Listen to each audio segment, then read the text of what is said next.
see how much of this kit we can get cut out.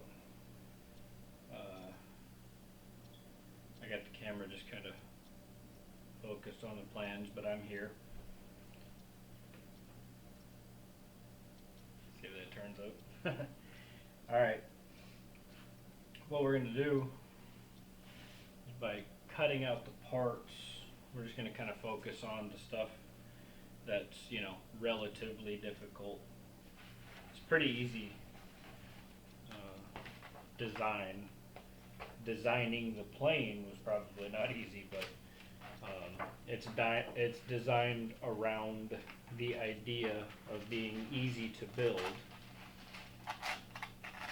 Definitely one of the better practice planes out there for me. I mean, don't take my word for it. I haven't been doing this for, 50 years like a lot of guys, but for what I do, this one is wonderful. It flies the pattern very well. Just like a Pathfinder, something like that it's just a great half-A plane. So what I have is just some standard tracing paper, pretty transparent. And what we're going to do is I have you got an R1, R1C is actually your center rib. This one does not sandwich two ribs together for the center. So like a standard S1 Ringmaster, you have 10 ribs on each side. This one actually would only have 19 total, because the one in the center is just one. So we're going to do our outboard ribs. We're just calling them that because basically it's R2, 3, 4, 5, 6, 7, 8, 9, but they're all labeled as R2. So R2, we're going to trace it out.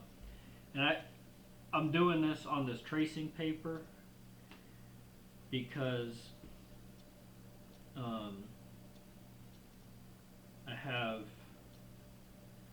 I'm going to make 4 of these kits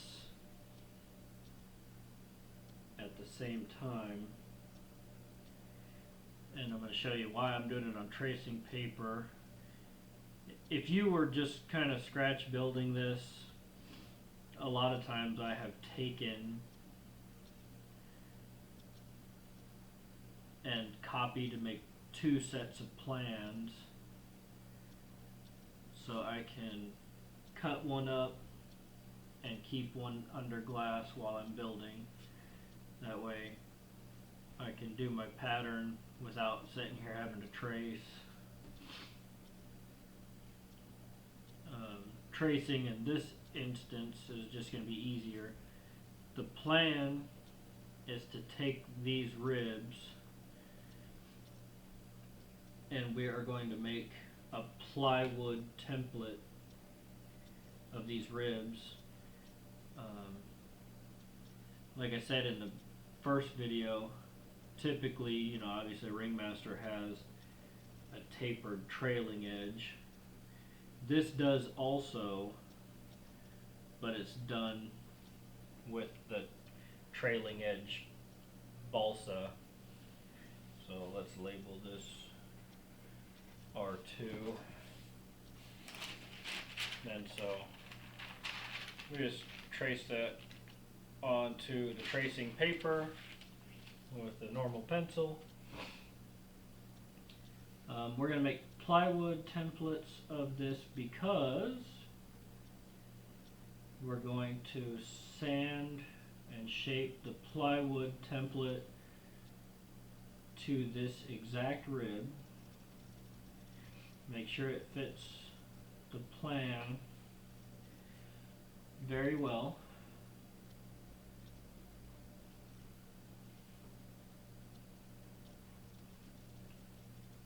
And then we take that plywood and we kind of wick in some thin CA onto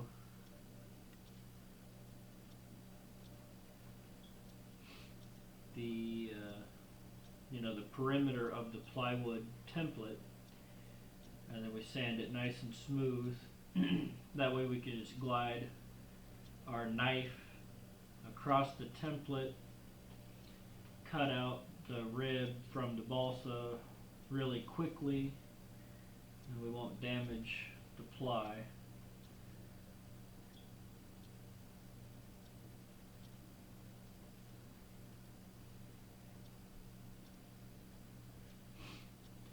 Follow the outline precisely. So this is R1 Charlie, and then this is R1.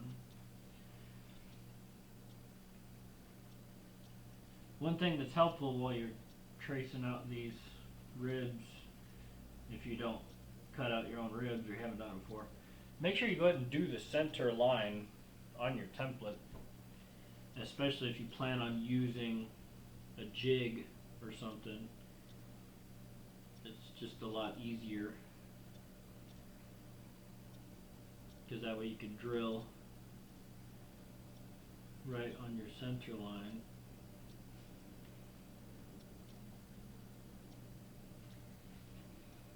You don't have to go back and measure. Oops.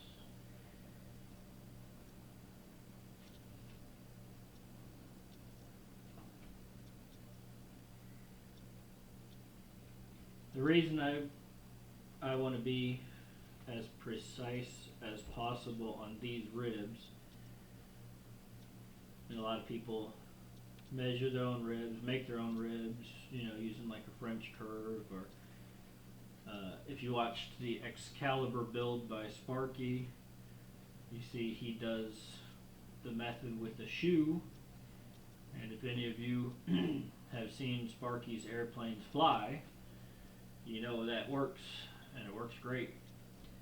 I am trying to recreate these ribs as accurately as possible because Pat Johnston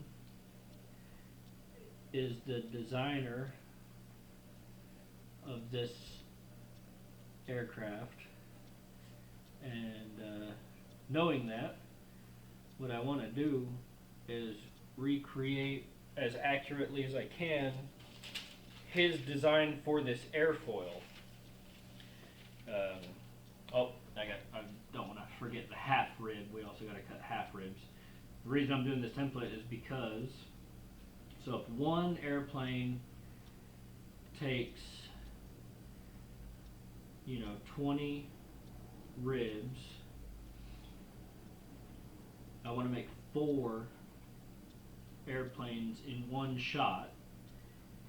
Got one for Jim, one for Sparky, one for Gordon, and one for myself. Well, that's 80 ribs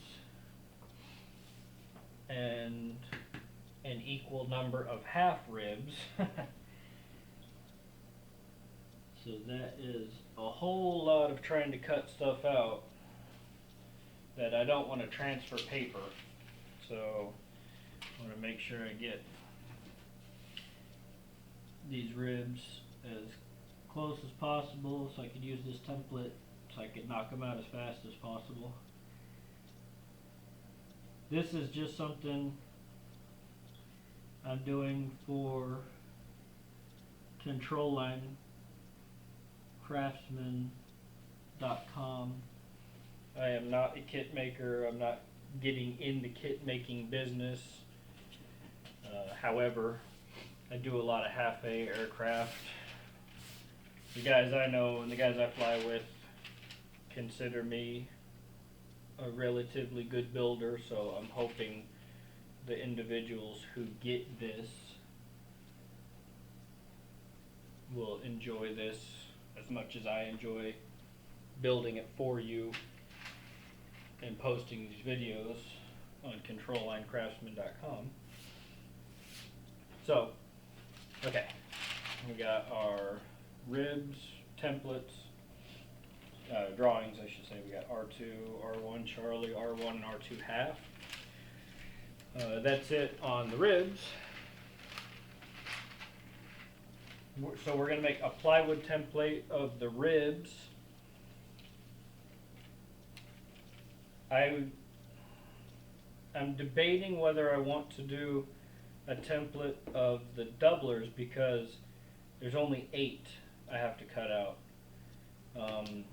The fuselage itself, I'm not gonna waste enough plywood to cut out a template of that. I mean, cutting a fuse is super easy, especially on this. Our center line and thrust line and everything is already marked, so the center line will be really easy to throw. You know, the wing placement on this fuse and everything. The only thing I would do is get, you know, the good majority of this fuse on the template, cut it out, set the rib, and then the rest of it is just shaving it with a knife. I mean, 4 fuses is, you know, 15 minutes worth of work. That ain't gonna be nothing there. So as far as doing actual templates, we're really only looking at the ribs.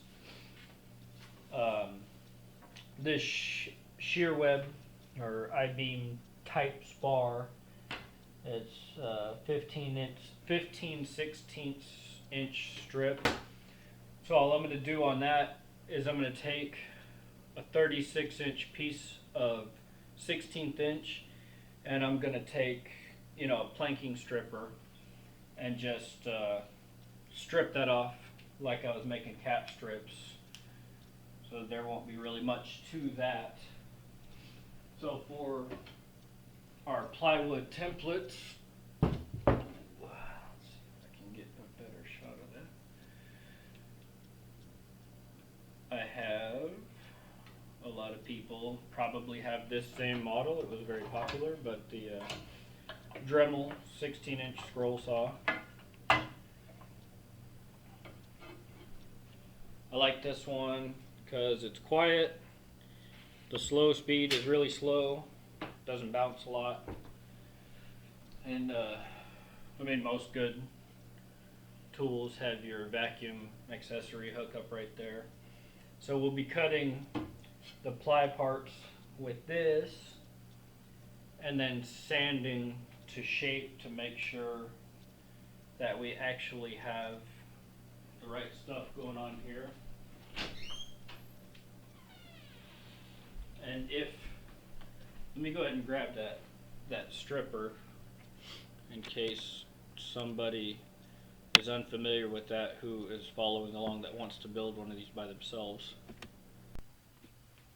Well, I wanted to grab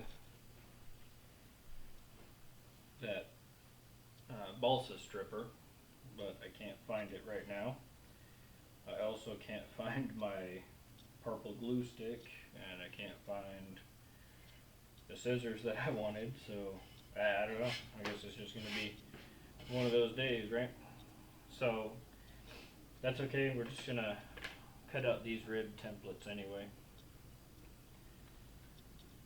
I changed blades real quick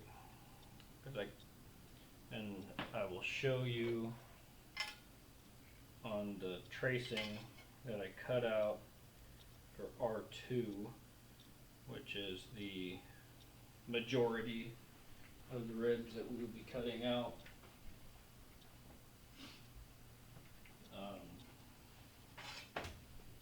I've already cut it out of the paper here.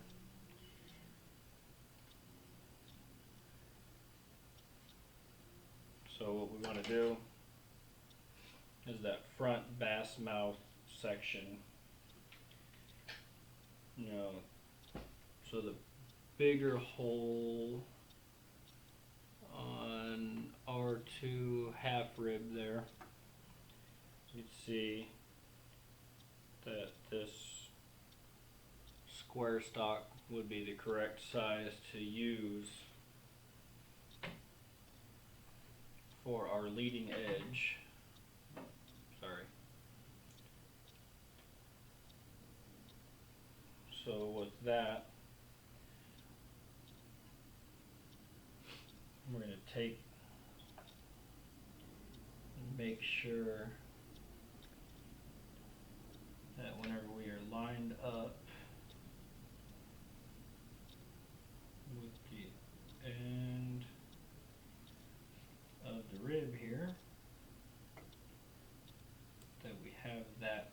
properly cut out and squared to the leading edge that we are going to be using.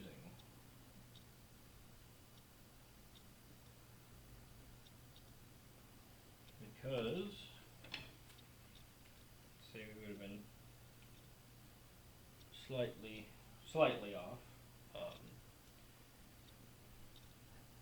May not seem like a lot. However, when you are laying this down into the ribs and this is straight, if this is off, they may all fit this way, but we're alternating them, so this is bottom and then it's going to flip around to be the top. So this is just going to be all over the place, right? So it's better to square it off first before we try anything. I say that because I didn't do that one time and didn't realize that the bass mouth wasn't actually, you know, kind of squared into that center line. And I put the leading edge in and it took me a while with the sanding bar to go down the length slowly to make the bottoms lower, basically, is what I had to do. Wasn't pretty. Long time ago. I would like to think I'm better than that now, but just saying, one thing to look at. This right here would be typically, I mean, you could do it without it obviously, but typically what I would do is lay this down, but I would use that purple glue stick to glue this paper to the plywood. That way the paper doesn't move at all, and you make sure you end up with a better outline.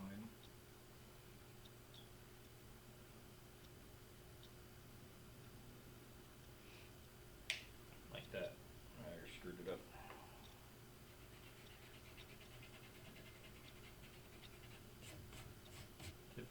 Typically I get this pretty good. Mark my center lines.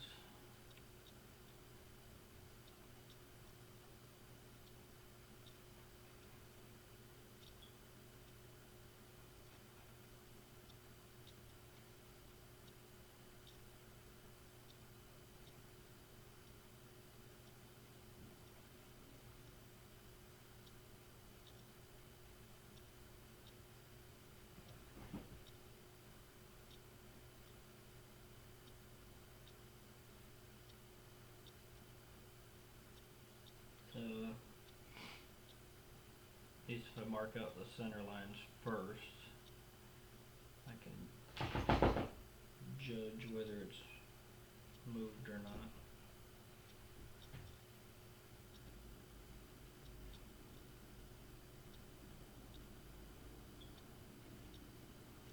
Okay.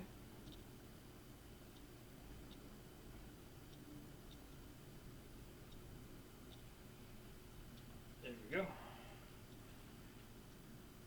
Pretty decent. Hope you can see that. So that is what we are going to cut out with the scroll saw.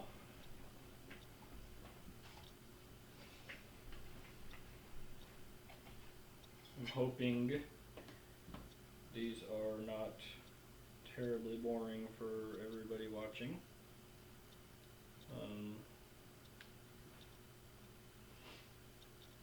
If you have any questions or comments or concerns,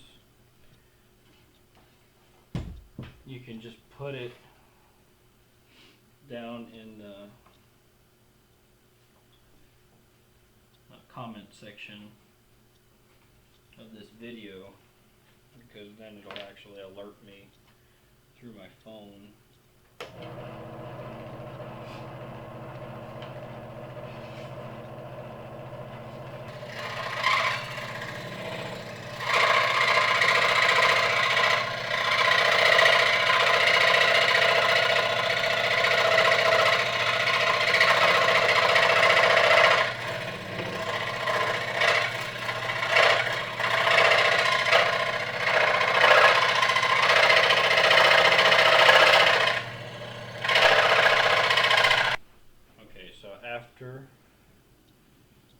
cut out the rib template from the ply, we can take our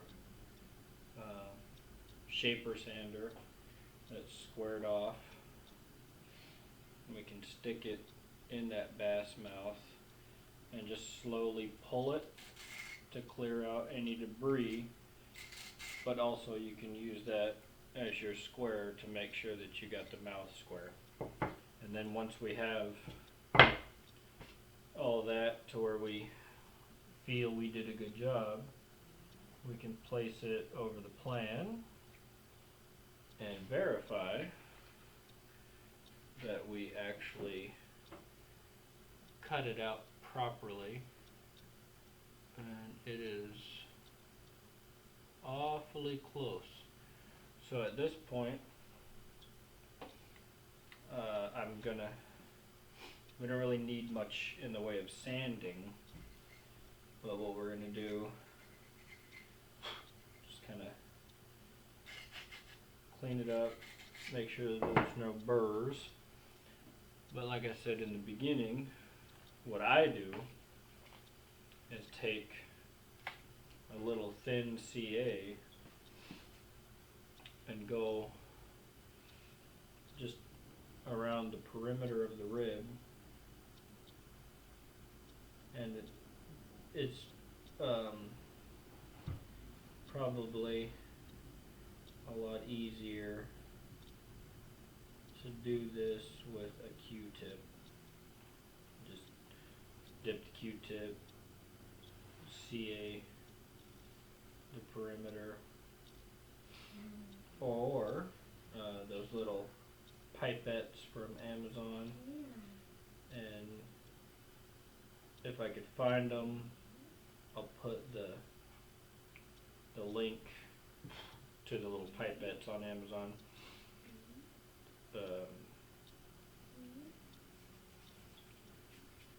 The reason I put the CA on there is because I'm going to cut so many. I don't know if it's necessary. I've never cut out 80 ribs off of one template, so I don't know if it's necessary, but I like to do it because it sure helps, because if you slip with the knife and you go up onto the rib, you're not going to hurt this template, and you're not going to slice into the template with the CA there, so you're not going to make a spot, 20 ribs down that you're going to continue to grab every rib after that. So anyway, that's it. That's how we're going to start making this kit, and hopefully I didn't make this too long to where it's not interesting to watch, but we will get all of this stuff dialed in here. I'll finish cutting the other templates, take me a few minutes, and then once we got those out, then we can start getting a system down and a factory assembly line going. We'll really knock these kits out fast. So thanks for watching, guys.